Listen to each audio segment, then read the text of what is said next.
Hello everyone. Today we will discuss about class 8th social science chapter 1st part 4 East India Company trade with India and business rivalry.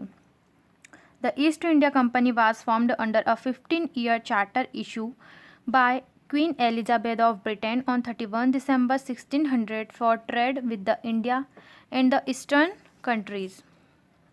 जो East India Company थी वो 31 दिसंबर को बनी थी 1600 में, और जो क्वीन एलिजाबेथ थी ब्रिटेन की महारानी, उन्होंने 15 साल का एक चार्टर इशू किया था, एक अधिकार पत्र इशू किया था, जिसमें जो ईस्ट इंडिया कंपनी थी वो भारत या ईस्टर्न कंट्रीज के साथ व्यापार कर सकती है. The charter also empowered the company to wage war, sign pact, enact laws and to punish those who attack the company's monopoly. और इस अधिकार पत्र में ये भी लिखा था कि अगर कोई कंपनी की मोनोपोली, अगर कोई कंपनी के एकाधिकार पर अटैक करता है तो उसके लिए कुछ साइन पैक्ट भी बन सकते हैं, या वेजवार बन सकते हैं, वेतन शुरू कर सकते हैं, या उन्हें पनिश कर सकते हैं. The East India company was formed by a few British capitalist for joint trade.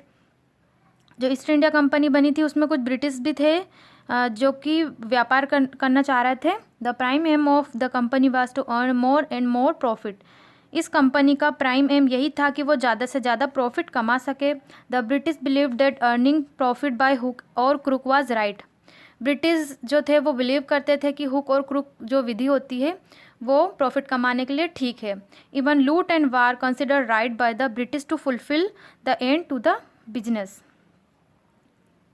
जो लूट और वार विधि थी उसको भी वो क्या करते थे, सही समझते थे अपने बिजनेस को फुलफिल करने के लिए. The company by acquiring means of loot and trade filled their coffers beyond capacity.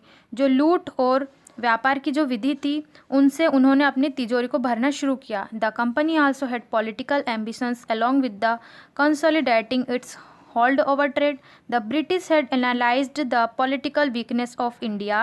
They thought that acquiring political power would be profitable to their trade, and soon they started to work to achieve this goal.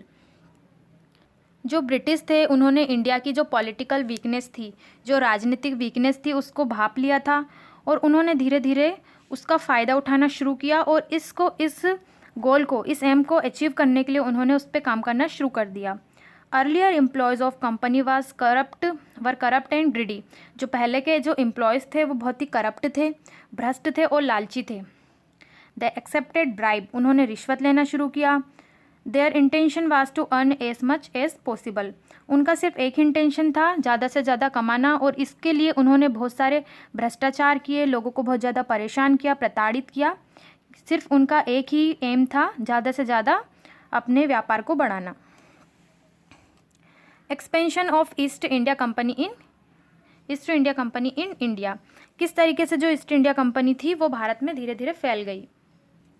The East India Company started trading in India but fail to establish business centre और colony in India. जो East India Company थी उसने भारत के साथ व्यापार करना शुरू कर दिया था, लेकिन अपने बिजनेस सेंटर और कॉलोनीज़ को वो भारत में स्थापित कर नहीं पाई, फेल्ड हो गई. Jahangir granted permission to the company to open business centre at Surat in 1613. जो जहांगीर था, जो कि मुगल साम्राज्य का एक शासक था, उसने कंपनी को परमिशन ग्रांटेड कर दी थी बिजनेस करने के लिए सूरत में 1613 में.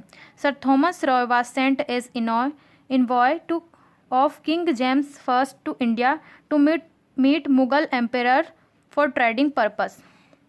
जो सर थॉमस थे उन्होंने किंग जेम्स फर्स्ट को इंडिया भेजा था, मुगल साम्राज्य का जो शासक था जहांगीर, उससे मिलने के लिए, या उनसे मिलने के लिए व्यापार से संबंधित बातचीत करने के लिए. Sir Thomas Roy spent his time in Mughal court between 1615 to 1619. 1615 से लेकर 1619 तक जो थॉमस रॉय था उसने अपना समय मुगल कोर्ट में बिताया था. He got approval from Jahangir to establish business center in different parts of the Mughal Empire, and soon British East India Company opened its business center at Surat, Agra, Ahmedabad and Bharuch. और उससे अपना business centre, Mughal empire में अपना business centre खोलने के लिए जहांगीर से क्या मिल गया था? अप्रूवल मिल गया था। और उसने धीरे धीरे, जो ब्रिटिश ईस्ट इंडिया कंपनी थी, उन्होंने अपने बिजनेस सेंटर सूरत, आगरा, अहमदाबाद और भरूच में स्थापित करना शुरू कर दिया या ओपन करना शुरू कर दिया। When Emperor Charles II of England was married to Princess Catherine of Portugal in 1668, the British got Mumbai in dowry. जो चार्ल्स सेकंड, इंग्लैंड का चार्ल्स सेकंड एम्परर था, राजा जो था, शासक था, उसकी शादी किससे हुई थी? प्रिंसेस कैथरीन से हुई थी, जो कि पोर्टुगल की थी। तो उसे क्या हुआ था फिर? दहेज में क्या मिला था? मुंबई मिली थी। Mumbai came under East India Company, क्योंकि मुंबई ईस्ट इंडिया कंपनी के अंडर में आती थी। जो मुंबई थी वो 10 पाउंड्स एनुअल रेंट पर ईस्ट इंडिया कंपनी के अंडर में थी। Mumbai was made headquarters of western coastal business centre in 1687 in place of Surat.